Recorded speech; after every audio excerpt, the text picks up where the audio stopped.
Introduction. So let's just start. Is the audio good? Can you hear me? Okay. Yeah, so this talk is about basically porting Servo to OpenHarmony. I did a similar talk at GOSIM at collocated to RustNL in Delft about half a year ago. So this will be an update and also talk about some of the challenges that we faced, considering that Servo was written in Rust, and also some basic introduction to how app development can work with Rust on OpenHarmony, since to some in the audience, maybe OpenHarmony is also like a new platform, and yeah, that's basically what I'm going to talk about today.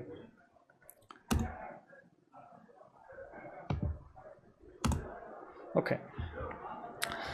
So this is basically the three parts. First, I'm going to give a short background because maybe not all of you know what Servo is. And then I'm going to talk a bit about Rust and OpenHarmony apps in general, and about now the current state of Servo and OpenHarmony, and kind of like what we still need to do and what wishes we also have for like the broader ecosystem, what could help us both on the OpenHarmony side and also on the Rust side. So Servo is basically a web rendering engine, and we believe that it can be a better web rendering engine for the future, in the sense that it is independent. It has an open governance model currently under the Linux Foundation EU, and is not bound to any specific company. It's also a major aim is to be performant with a strong focus on parallelization. And a huge bonus for that is basically that it's written in the Rust programming language, which allows it to be both secure, preventing a lot of common memory safety vulnerabilities already at compile time, and also allowing making it much easier to parallelize code. For now, the target is not really like a general purpose web rendering engine, but more a target to for specific web applications in a controlled environment, that we can make those work and more performant than the competitors. The project is developed on GitHub, fully in the open source. It's also not, it's as I said, mentioned already, it's under the Linux Foundation EU, and it has like an independent project, the Servo project, with also many associated libraries that can be reused in from other Rust projects. Yeah, so maybe just to start with, what is a web rendering engine? So basically it just takes HTML, CSS, and any other web content, including also specifically JavaScript, and transforms it into like a visual representation. So like here's just some HTML, and basically you get in the end hopefully a picture like this, which you can then scroll on, interact on, click on links, and that's basically what a web rendering engine does. It goes from this textual form, interprets it, and displays you an image, and hopefully at 120 frames per second. There are already a couple of production-ready engines, Blink from Chromium, WebKit from Apple, and Gecko from Firefox and Mozilla. And yeah, those are basically the three major production-ready engines which are widely used. Of course, most widely used one is Blink, and what these have in common is basically that there's the web platform tests which measure the standard compliance, and the goal is basically to have as high a standard compliance as possible, since ideally a website or web content in general should render the same, look exactly the same, regardless of which browser you have. And this is basically also a major goal for Servo, that for the subset of the web standards we support, that basically it should be standard compliance and look as the user expects it, or the developer expects it. Yeah, so let's start with talking about what Servo shell is. So Servo is basically like a library, but to make testing easier, basically what's needed is like a minimal browser app that wraps the library. And for that, we have something called Servo shell. It uses the Rust library winit on Linux, Windows, and Mac OS, where you get basically something that looks like this. So you have like something that looks pretty much like a browser. You have a URL bar, you have tabs, you have a reload button, back and forth button. So it should look quite familiar. And yeah, so on OpenHarmony, we don't have quite that. We basically re-implemented, or I basically re-implemented the UI with ArcUI, and just to keep it simple, it currently has like a URL bar, a back button, and a forward button, and that's it for the ArcUI part. Yeah, but of course, if people want to try out Servo, contributions are welcome. The UI can definitely be improved, and other common things like reload buttons, a history, etc., would definitely be welcome additions. The main goal for us for this ArcUI version of Servo Shell is basically because it allows easy testing of Servo. You just fire up the browser app and you can test websites very easily. But it's actually not our real goal. The real goal is to have something like a Servo web view, which you can embed into applications, for example, to use some mini app which uses a web view backend, and then basically you have, the goal would be to have an API compatible web view implementation where you can just swap out the real web view against our Servo web view and render the app with Servo. And hopefully the goal would be there that it works and is faster than the reference implementation that uses Chromium. But we're still not quite there yet. So for now, what we have is basically like a browser implementation, which is used for testing. Now, before I go back to Servo, I first want to give a short introduction on OpenHarmony and how to build apps. So like the common way is basically you use the official IDE, which is Huawei DevEco Studio, and supports both apps for OpenHarmony, which is whenever I say OpenHarmony, I always mean like the open source version of OpenHarmony. And it also supports Harmony OS Next, which is basically the OpenHarmony distribution specifically for Huawei devices. And if you use the IDE, here's a picture I took from the Huawei website. It basically allows you to just one-click build, sign, and run your applications on the device, which is very convenient for developers. There's a slight catch for all the people who are not based in China. The latest version for OpenHarmony 5 is currently not released for users or developers outside of China. So it's currently, but hopefully once the Harmony OS Next has launched, this restriction will be lifted, and also all the developers outside of China who are interested in supporting OpenHarmony and Harmony OS Next 5 will have support to the IDE, access to the IDE. So the standard UI for OpenHarmony apps is basically ArcUI, which is written in ArcGIS. There are, of course, also a lot of other options. I believe there are some talks here, have been some talks about Flutter and React Native. But like the standard UI is basically ArcUI. And that's written in ArcGIS, which I'm not going to go into details here because my main focus is basically about using native code to accelerate your app when ArcGIS might not be fast enough anymore. And for this purpose, basically what's supported is native C and C++ code that can be used for performance-sensitive code, and that is by default built with CMake. So if you're familiar with CMake, you can just basically use your normal CMake code to build your native code and link that into your ArcGIS code. And we can do the same with Rust. For that, there is a module called Corrosion, which, full disclosure, I maintain. But I don't earn any money of it, so it's like just an open source project, and contributions are also welcome here. It basically allows us to seamlessly import Rust crates into CMake, so that basically you can still have the experience of one-click build, run, install into the app. And just to give you a show of what it looks like, so here you have your standard CMake code, minimum version, you define a project, then you just basically include the corrosion code. This is basically just fetches it from the internet. You can also use just include it if you vendored into your project the CMake files, or like you can add it as a submodule. That all works. And the actual code is just like a one-line corrosion import crate. You point it to the cargo.toml manifest, and you can also give it some optional arguments. Like for example, here I specify we always want to build our Rust code in release mode, and this basically will, under the scene, this function will basically add all the required build rules to actually build the Rust code and make it available to the CMake and put it into the right folder so that the Schweiger build system of OpenHarmony can find the tool.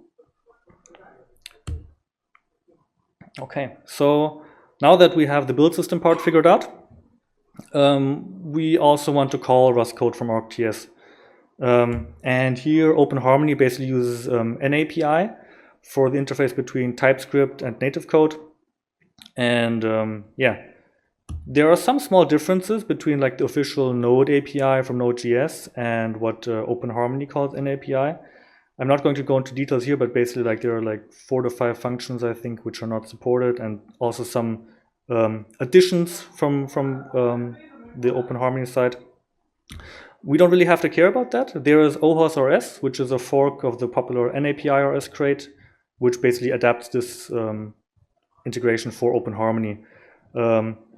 It allows basically easily calling Rust from ArcTS.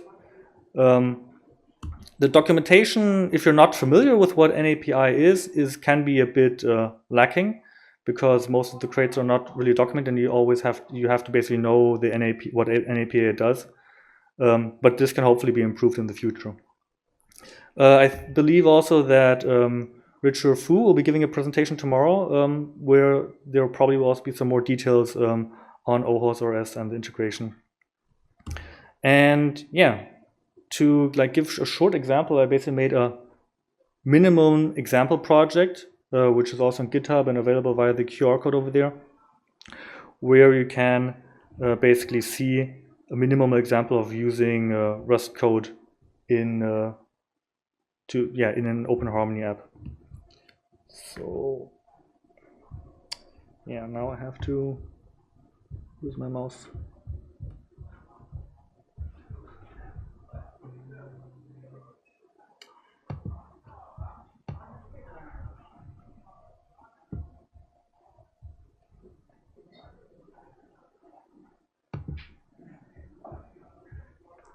Yeah, so what we see here is basically what a C++ version would look like.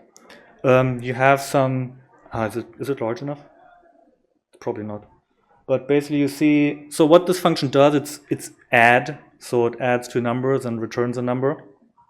And as you can see, there's quite a lot of boilerplate, because you don't get two numbers in, you get a variable called env inside and some callback info. And then basically you first have to check which types are you getting. Then you have to get, technically you would need to check like what type did I get, and then parse it. Here in this case, like get double. And you also have to check the error codes in case you did not actually get a double, but maybe you got an object instead, then you would have to handle the error. This is all kind of left out here. But as you can see, there's kind of a lot of boilerplate just for something simple, just to transform the arguments from the TypeScript side to the native code side. And if we look into the Rust version of this, then it actually looks much nicer here. I have a function add, and it just does left plus right.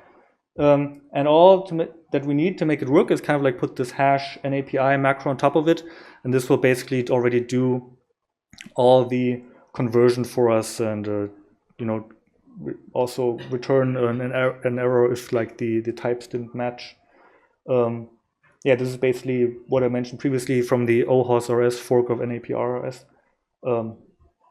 In this case, I think this is not necessary in the last version anymore, but basically we do need to link against some native libraries to make the NAPI runtime work. Just put it here for completeness. Yeah, but as you can see, this looks actually much more readable, because you don't have to care about all the boilerplate. Yeah, I mean, I could also show how that then looks like. So if you then press the play button here, then it will. This laptop is a bit slow, like on my Mac at home it runs much faster. And as you see here, there's a finished release profile that was basically, the Schwender build system calling the CMake, and then the CMake building Rust down here. In this case, I already built it like just before the presentation, so it was a bit faster. And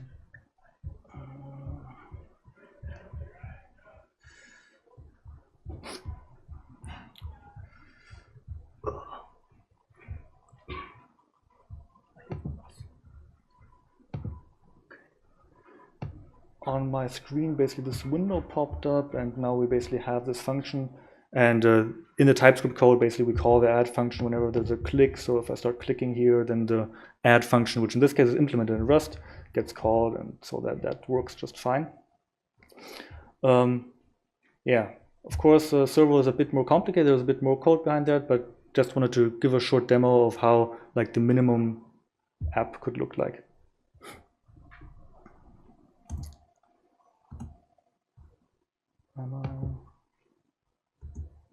Okay, so what I want to talk about next is a bit of the challenges that you have due to the ArcTS runtime. So basically, ArcTS, maybe you're also familiar with that from other languages. It has the concept that it has basically a main thread where kind of like all the FFI has to go through. And also that basically if you do calls on the main thread to Rust, that's also blocking the UI, so you don't really want to do anything that takes too long in the call. But that's also like the simple mode. You just do a call and you return, and so there's nothing really hard doing that. Like for example, the add function, it's just a normal call and return. But of course, since it blocks the UI, you maybe actually want to offload some work onto a different thread. And the simple way of doing that is kind of like sending work to a different thread and then returning the result, and then you go back to the ArcTS, but you still haven't solved the problem that you're still blocking the UI, so you haven't really gained anything.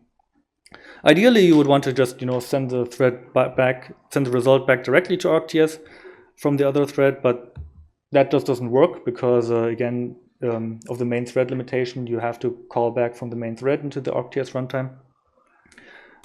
So basically what you have to do instead is use this thing called thread safe functions from the NAPI standard, and this can then be used to asynchronously call TypeScript functions. What it does basically under the hood is it calls into a runtime, into a queue of the ArcTS system. This queue will then notify the main ArcTS thread. The main ArcTS thread will call back into the Rust main thread, where then a callback is executed. This callback will then actually call into the ArcTS runtime and do call the function that it was supposed to call. And yeah, then you finally call back into the ArcTS runtime after 7 steps. So it's like not something that is free, since there's a lot of there's IPC involved, and you do have to do 2 additional calls from ArcTS to Rust and the other way back. But it is a good way to basically avoid the problem of blocking your UI and offloading work to other threads and asynchronously notifying. It's basically what you have to do when you want to asynchronously call back into the ArcTS layer. So to just give a summary halfway through, if you want to integrate Rust into the CMake build system, use corrosion. You don't have to. You can also copy just pre-build it in any other way and just copy it into the correct folder. Or you could write a TypeScript script and add a plugin to Schwender build system to do the same thing. But since the CMake build system works well, I just recommend corrosion. I would also recommend using OHOS RS or NAPI RS to interface with the ArcTS, just because it's what's worked well. And if you try to do this yourself, it will probably be quite painful. But of course, if you want to minimize your dependencies, you can try to do it yourself. Also, of course, try to minimize calling into C++. Only do it like when it's worth the cost. Measure it, and don't block the UI. Just offload work to other threads when it makes sense. And if you offload work, then you can use thread safe functions. The API is not that simple, but it allows you to asynchronously call back into ArcTS from any thread. Okay. Now, basically coming back to Servo. Servo is just a web engine / library. It needs to be embedded into something else. So, for example, like a browser app, like the one on the right for Arcure, or a WebView library. And yeah, while the WebView library is what we're targeting in the end, the browser app is what we have right now. And yeah, the ArcTS engine demo is basically available as a link here if you look at the slides later. And it's also integrated into the main upstream Servo repository if you want to try it out simply. So talking about embedding libservo. So the OpenHarmony specific things we have to do here is basically first initialization related. We have to create a native window, and for there we use bindings with the X component system on OpenHarmony. which basically gives us a native OpenGL window. And for vendoring our configuration files and any other files, we currently use resource files, the resource file components, which basically allows us to vendor files into our HAP package, and these will then automatically be made available in the sandbox on the device. And we need to pass the path to the resource file from ArcTS to the Rust side, since there's currently no native API to get the path. We also, instead of logging to standard out, the standard error, we use high log for logging, so it appears in the system logs, and we use high trace for tracing, so we can get like a Perfetto like output. And yeah, and for vertical synchronization, we use the native vsync bindings, where you basically get a callback on every frame, and which basically allows us to only render once per frame. For touch keyboard events, we're currently also using X component bindings. We're still working on abstractions here. Currently, we just use the raw bindings. And another thing that's a work in progress is kind of like the input method, the IME kit. I'll talk a bit about IME kit later. And these are also things we want to make Rust abstractions for, to make it easier for other developers to reuse it, since probably many people will want to use input methods in their apps at some point. And the last things basically which are then OpenHarmony specific is basically dynamic dialogues, where you get a pop-up on your device asking for permissions, and updating the ArcUI, where basically some events are forwarded from your native code to the ArcTS app, like updating the URL bar. On OpenHarmony related, in the past like 5 months, we've had a couple of additions. We added WebGL support, we added vsync support. We now ship associated files as resource files in the app sandbox, which took me quite a while to figure out, I have to say, and it's quite useful since it allows us to just edit configuration files instead of what was previously the case, having to recompile, since the resource files were hard-coded into the just included binary. And we also now can pass starter parameters when starting the app via the command line, which allows us to also do testing much easier. So that's also something I definitely recommend, just to add that layer of passing parameters from ArcTS to your native code, so that you can easily test the code on your real device. The ArcTS app is now available in the Servo repository, which makes it really easy to test out for like existing Servo contributors. And the Servo build system also supports building and installing the HAP package via hviger, which again makes it much easier to try it out and recompile. Now the outlook for the next, let's say, year is that we want to add a WebView ArcTS library, so that you can basically just swap out the existing WebView against Servo WebView and try it out for yourself. It gives you performance benefits. Another major thing that's also necessary for that to work is implement the missing web features that are required for like the common mini apps we want to target. And another major thing is, of course, benchmarking and optimizing the performance, because at the current state, the performance is not as good as we would like it. There's still a lot of low-hanging fruits there, since the project had a long period of reduced contributions, and a lot of basic features were implemented, but not optimized yet. Another thing that we hope to look into is basically reducing the binary size,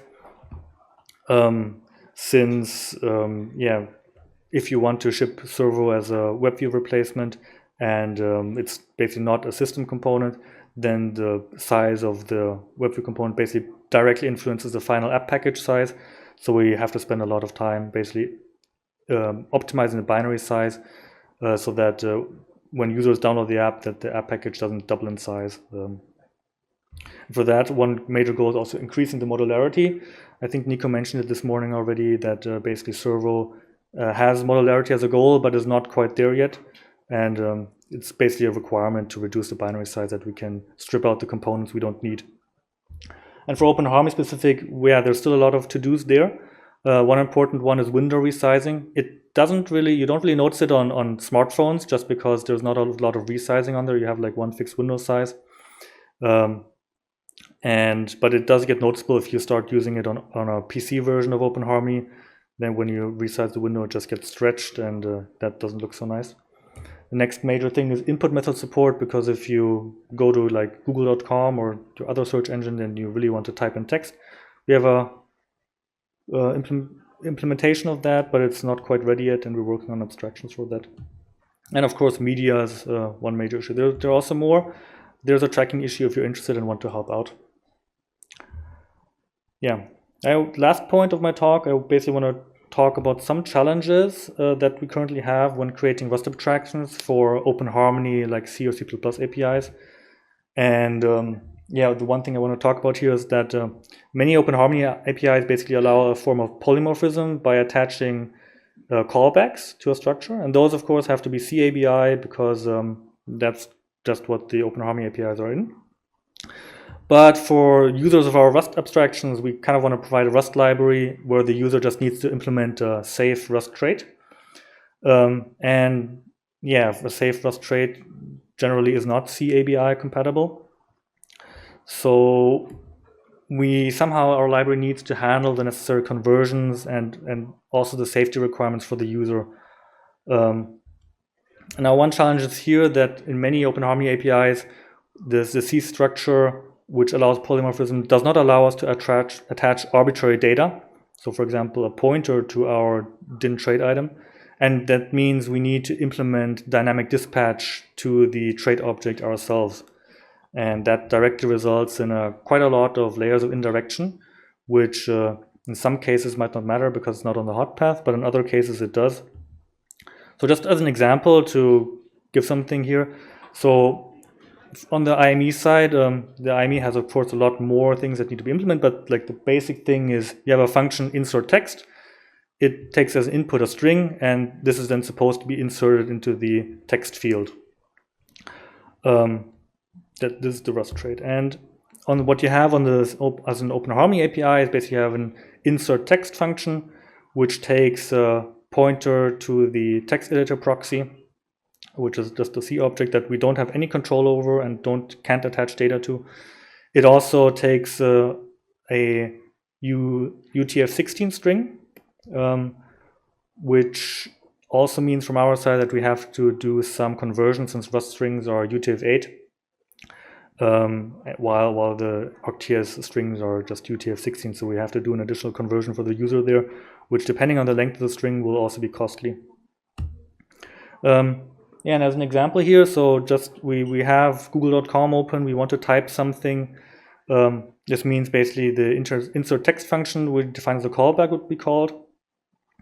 This calls an insert text function with the C ABI, and now in our library, okay, we arrived in the insert text function, but we have to dispatch to the dynamic trait object. And since we don't have any way to know the trait object by looking at the text editor proxy, since we can't attach data to it, we basically have to look up the trait in a hash map. And that one probably also has to be protected by a lock, like a RW lock or something. And that means we get the lock, acquire that, look up in the hash map what the pointer points to, then we get a dynamic trait implementation of our IME. And then finally we can call, oh, I did not press forward here.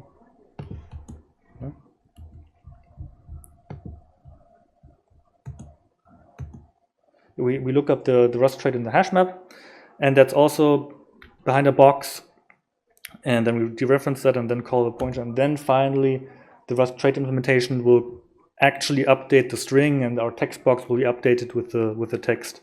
And that's like at least 3 layers of indirection, and hopefully we can find a way to optimize that, ideally by adding additions to the OpenHarmony API, which basically allow us to attach some data so that we don't have to look up in a global object which Rust trait we have to call, or which object we have to call.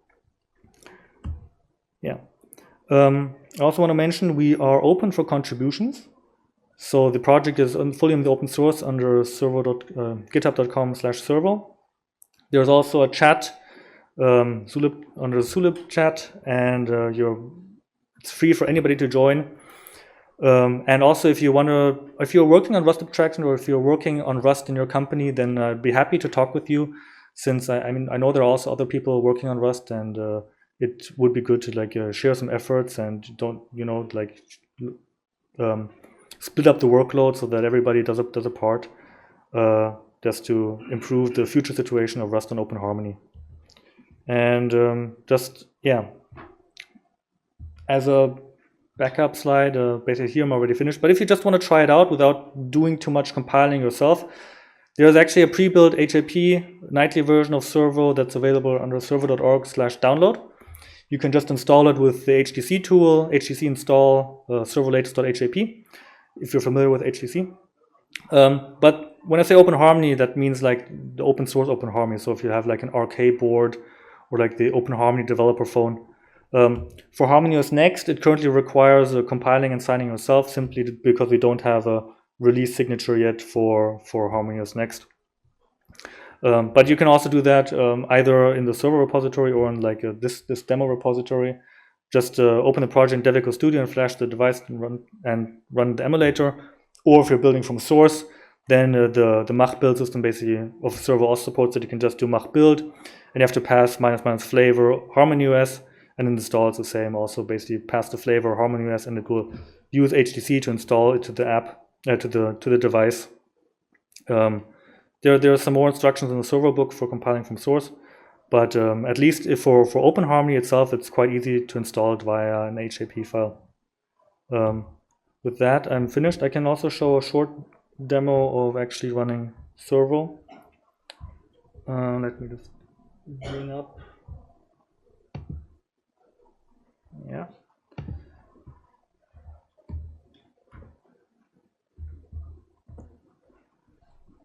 So yeah, basically here what we have is Servo. It's the Wi-Fi has connected. You can see like loading is not super fast.